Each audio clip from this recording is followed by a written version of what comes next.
ప్రస్తుతానికి ఇంటర్నెట్ మొత్తం కూడా ఆర్సీబీ అండ్ రాజస్థాన్ రాయల్స్ గురించే మాట్లాడుకుంటుంది. ఓవర్ నైట్లో వీళ్ళిద్దరు చేసిన బిజినెస్ 31,600 crore రూపీస్. ఎగ్జాక్ట్లీ 2008లో స్టార్ట్ అయిన ఈ ఐపీఎల్ అప్పట్లో స్టార్ట్ అయినప్పుడు నిజం చెప్పాలంటే జస్ట్ కొన్ని వందల కోట్లతోనే స్టార్ట్ అయ్యాయి. బట్ ఇప్పుడు వేల కోట్లు తీసుకొచ్చి పెట్టిన ఒక బంగారు బాతులా తయారైందనమాట. నమస్తే, వెల్కమ్ టు స్పోర్ట్స్ 99 టీవీ. నేను పవన్ కృష్ణ. అండ్ ఈ ఎంటైర్ బిజినెస్లో షేన్ వార్న్ గురించి మాట్లాడుకోవాలి. అతను వేసిన ఒక మాస్టర్ స్ట్రోక్ ఏదైతే ఉందో, నిజంగా ఒక చిన్న డెసిషన్, రూపాయి పెట్టుబడి లేదు, కానీ తన లైఫ్లో తన ఫ్యామిలీ మొత్తం సెటిల్ అయ్యే అన్ని కోట్ల రూపాయలు వచ్చాయన్నమాట, 100 కోట్ల రూపాయలు. దాని గురించి లాస్ట్లో చెప్తాను, సో వీడియోని మిస్ అవ్వకుండా చూడండి. పాయింట్ ఏంటంటే Rajasthan Royals at the same time RCB, ఈ రెండు కూడా మంచి ఫ్రాంచైజ్, మంచి టీమ్స్. అయితే వీటికి సంబంధించిన ఆప్షన్ గత 1 year నుంచి నడుస్తూ ఉందన్నమాట. దీన్ని ఎవరు దక్కించుకుంటారు అని చెప్పి చూస్తూ ఉన్నారు మార్కెట్ వర్గాలన్నీ కూడా. ఫైనల్లీ దీంట్లో కొత్త ఓనర్స్ వచ్చేసారు. ఎస్, ఆర్సీబీని ఇంతకు ముందులాగా వాళ్ళు యునైటెడ్ బ్రివరేజెస్ వీళ్ళు ఎవరు కూడా దీన్ని ఇప్పుడు ఉంచుకోవట్లేదు, దాన్ని అమ్మేశారు. At the same time Rajasthan Royals కూడా ఇప్పుడు ఓనర్షిప్ అనేది చేంజ్ అయింది. వాళ్ళు ఎవరు అనే దాని గురించి చెప్తాను. ముఖ్యంగా ఇక్కడ మనం ఫస్ట్ మాట్లాడుకోవాల్సింది రాజస్థాన్ రాయల్స్ గురించి. ఆర్సీబీ గురించి నెక్స్ట్ చెప్తాను, అందులో చాలా ఇంట్రెస్టింగ్ ఫ్యాక్ట్స్ ఉంటాయి, మిస్ చేసుకోవద్దు. ఆర్సీబీ గురించి మాట్లాడుకునే దానికన్నా ముందు రాజస్థాన్ రాయల్స్ యాక్చువల్లీ ఎంతకి స్టార్ట్ అయిందంటే 2008లో ఇది స్టార్ట్ అయినప్పుడు చాలా ఇంట్రెస్టింగ్గా ఉంది. 268 crores అంటే కేవలం 67 million మాత్రమే అప్పట్లో అన్నిటికన్నా అత్యంత తక్కువ ధరకు అమ్ముడుపోయిన జట్టుగా దీనికి ఒక పేరు ఉందన్నమాట. బట్ అదే ఇయర్ వీళ్ళు కప్పు కూడా కొట్టారు. ఎస్, అదే ఇయర్ స్టార్టింగ్ ఫస్ట్ కప్ ఐపీఎల్లో కొట్టింది ఎవరు అంటే one and only Rajasthan Royals. And అక్కడి నుంచి వీళ్ళ ప్రస్థానం అనేది మొదలైంది. అండ్ 2008లో స్టార్ట్ అయిన ఈ నెంబర్ ఏదైతే ఉందో 268 crores, అది కాస్త ఇప్పుడు 56 times గ్రోత్ అయ్యి 15,000 crores చేరిందనమాట. 1.63 billion 18 yearsలోనే 56 times ఇది పెరిగింది. ఎక్కడ 260 కోట్లు అండ్ ఎక్కడ లైక్ 15,000 కోట్లు. అండ్ ఇక్కడ ఏదైతే షేన్ వార్న్ వేసిన మాస్టర్ స్ట్రోక్, నిజంగా అది అమేజింగ్ స్ట్రోక్ అని చెప్పి అనుకోవాలి. బట్ దానికన్నా ముందుగా దీంట్లో ఉన్న ఇప్పుడు వచ్చిన కొత్త ఓనర్స్ ఎవరో దాని మీద కూడా ఒక లెక్కేద్దాం. సో రాజస్థాన్ రాయల్స్ కొత్త ఓనర్స్ ఎవరంటే వీళ్ళే అనమాట. ఇక్కడ ముఖ్యంగా మనం మాట్లాడుకోవాల్సింది కల్ సోమ్నాని, అమెరికాలో సెటిల్ అయిన Indian tech business man. At the same time intra edge అని చెప్పేసి ఒక కంపెనీ అండ్ Truyo.ai లాంటి ఒక బడా టెక్ కంపెనీలకి ఇతను ఒక ఫౌండర్ అని చెప్పి అనుకోవచ్చు అనమాట. అండ్ ఇతనితో పాటుగానే ఇంకొకరు కూడా ఇందులో జాయిన్ అయ్యారు. ఎందుకంటే ఇంత పెద్ద టీం ఆబ్వియస్లీ 15,000 కోట్లు ఒక్కరు మాత్రమే రిస్క్ అనేది తీసుకొని డెఫినెట్లీ మిగతా వాళ్ళు ఉంటారు. ఇందులో వచ్చిన ఇంకొక ముఖ్యమైన ఓనర్షిప్ ఎవరిది వచ్చిందంటే పార్ట్నర్ వచ్చేసి వాల్మార్ట్ వారు ఇందులో కూడా షేర్స్ తీసుకున్నారనమాట. సో వాల్మార్ట్ మీ అందరూ తెలిసింది యూఎస్ చాలా పెద్దది. సో వాళ్ళు కూడా ఇందులో షేర్ హోల్డర్స్ అయ్యారు. అట్ ది సేమ్ టైం వీళ్ళతో పాటుగానే ఫోర్డ్ మోటార్స్ కూడా ఇందులో ఇన్వెస్ట్మెంట్ చేశారు. ఫోర్డ్ మోటార్స్ మీ అందరూ తెలిసిందే, ఫోర్డ్ కార్స్ ఇవన్నీ తయారు చేస్తూ ఉంటారు. సో వీళ్ళ ముగ్గురు కలిసి 15,000 కోట్లకి ఈ రాజస్థాన్ రాయల్స్ ఫ్రాంచైజ్ని సొంతం చేసుకున్నారు. సో ఇక్కడతోని రాజస్థాన్ రాయల్స్కి ఇంత మంచి డబ్బులు వచ్చింది.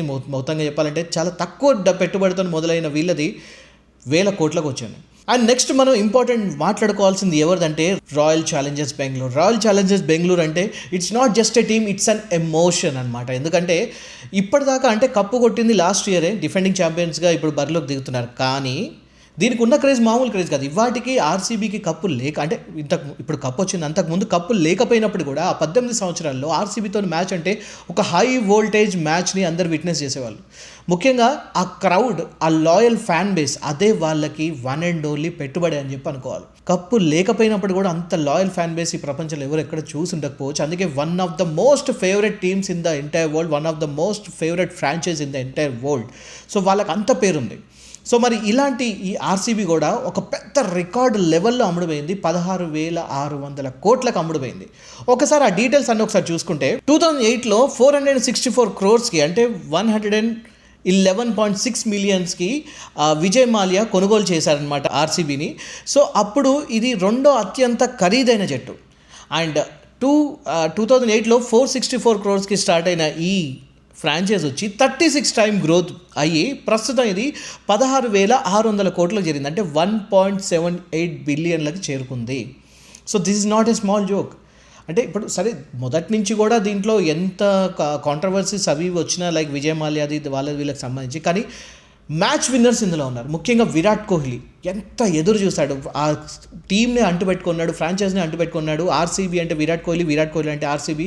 And at the same time చాలా మంచి స్టార్ ప్లేయర్స్ ఉన్నారు, లైక్ ఏబీ డివిలియర్స్ కానివ్వండి, at the same time Chris Gayle కానివ్వండి. ఇలాంటి వాళ్ళందరినీ చూస్తూ మనం లైక్ ఆర్సీబీని ఎదుగుతూ చూసాం మనం.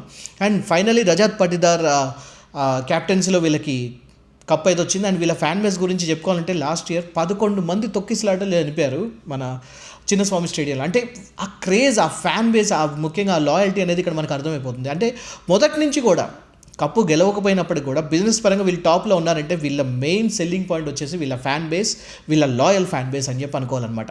అండ్ దీనికి సంబంధించిన ఇక కొత్త ఓనర్స్ ఎవరు, వాళ్ళకి సంబంధించి కూడా చాలా ఇంట్రెస్టింగ్ ఫ్యాక్ట్స్ ఉన్నాయి. సో ఇప్పుడు ఆర్సీబీని దక్కించుకుంది ఎవరు అంటే ఆదిత్య బిర్లా గ్రూప్ వాళ్ళు దక్కించుకున్నారు. దీనికి కొత్త చైర్మన్ వచ్చేసి కుమార మంగళం బిర్లా కుమారుడు వచ్చేసి మాజీ క్రికెటర్ అయిన ఆర్యమాన్ బిర్లా గురించి ఇక్కడ ఒక ఇంట్రెస్టింగ్ ఫ్యాక్ట్ మీకు చెప్పాలి. Aryaman Birla first class cricket ఆడాడు. అండ్ రజత్ పతిదార్ లాంటి వాళ్ళతోని ఆ డ్రెస్సింగ్ రూమ్ కూడా షేర్ చేసుకున్నాడు. మధ్యప్రదేశ్ తరఫున రంజీ లాంటి ట్రోఫీస్ కూడా ఆడడం జరిగింది. అండ్ అంతేకాదు ఐపీఎల్లో రాజస్థాన్ రాయల్స్ తరఫున ఇతను సెలెక్ట్ అయ్యాడు, కానీ ఎప్పుడు కూడా మ్యాచ్ గెలవలేదు. 2018 అండ్ 2019 అనుకుంటాను.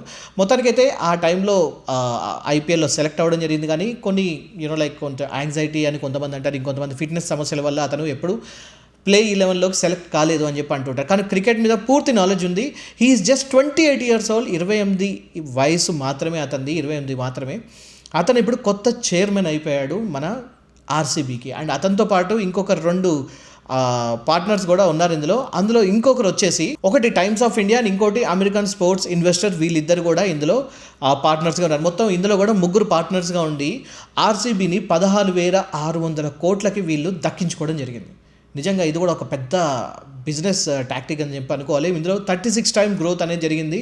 సో ఒక రకంగా గ్రోత్ పరంగా చూసుకుంటే మాత్రం అంటే ఒక 1,600 కోట్లు తక్కువ అయినప్పటికీ కూడా ఇక్కడ బాగా లాభపడింది ఎవరంటే రాజస్థాన్ రాయల్స్ అనే చెప్పి అనుకోవాలి. ఎందుకంటే వాళ్ళు 56 times గ్రోత్ జరిగింది. అండ్ అందులోనూ లైక్ చూస్తుండగానే వాళ్ళకి 15,000 కోట్లు వచ్చాయన్నమాట. సో అదనమాట సంగతి. ఇప్పుడు షేన్ వార్న్ గురించి మాట్లాడుకోవాలి. అతను వేసిన మాస్టర్ స్ట్రోక్ 2008 దగ్గర నుంచి 3 సంవత్సరాల పాటు అతను అటు అటు క్రికెటర్గా అట్ ది సేమ్ టైం కోచ్గా రాజస్థాన్ రాయల్స్కి ఉన్నారు. సో రాజస్థాన్ రాయల్స్తో ట్రావెల్ చేస్తున్న ఈ టైంలో రాజస్థాన్ రాయల్స్ దగ్గర అతనికి ఇవ్వాల్సినంత అమౌంట్ లేదు. సో మొత్తానికి అయితే కొంచెం మనీ ఇష్యూస్ వచ్చాయి. ఆ టైంలో రాజస్థాన్ రాయల్స్ ఏం చేసిందంటే, సో మీకు ఇప్పుడు మనీ ఇవ్వం కానీ ఇందులో షేర్స్ ఇస్తాము అని చెప్పింది. ఆ షేర్ కాస్త 0.73% మాత్రమే. సో ప్రతి ఇయర్ 0.73% కింద అతనికి షేర్ ఇవ్వడం జరిగింది. ఆ షేర్ అనేది ఇప్పుడు మొత్తానికి 3% షేర్ కింద మారిపోయింది. ఆ 3% షేర్ కాస్త ఇప్పుడు అతనికి ఎన్ని రూపాయలు తీసుకొచ్చి పెట్టిందంటే అక్షరాల 450 కోట్ల రూపాయలు. Yes, $54 million. అంటే 4 సీజన్లకు సంబంధించి 3% వాటా వస్తే అందులో అతనికి వచ్చింది 15,000 కోట్ల నుంచి అతనికి వచ్చింది 450 కోట్ల రూపాయలు. ఇంత డబ్బులు వస్తుందని ఆయన ముందే ఎక్స్పెక్ట్ చేశాడా లేదా నాకైతే తెలియదు, కానీ అతని లైఫ్లో తీసుకున్న one of the best decision, Shane Warne తీసుకున్న one of the best decision ఏంటంటే ఇదే అని చెప్పి అనుకోవాలి. ఫ్యామిలీ మొత్తానికి హ్యాపీగా సరిపోయాయి, డబ్బులు వచ్చేసాయి. ఏ క్రికెటర్ కూడా ఇలాంటి ఒక మాస్టర్ స్ట్రోక్ వేయలేదేమో. ముఖ్యంగా షేన్ వార్న్ నాకు తెలిసి క్రికెట్లో ఐపీఎల్లో చెస్ గేమ్ ఆడాడేమో అనిపించింది నాకైతే.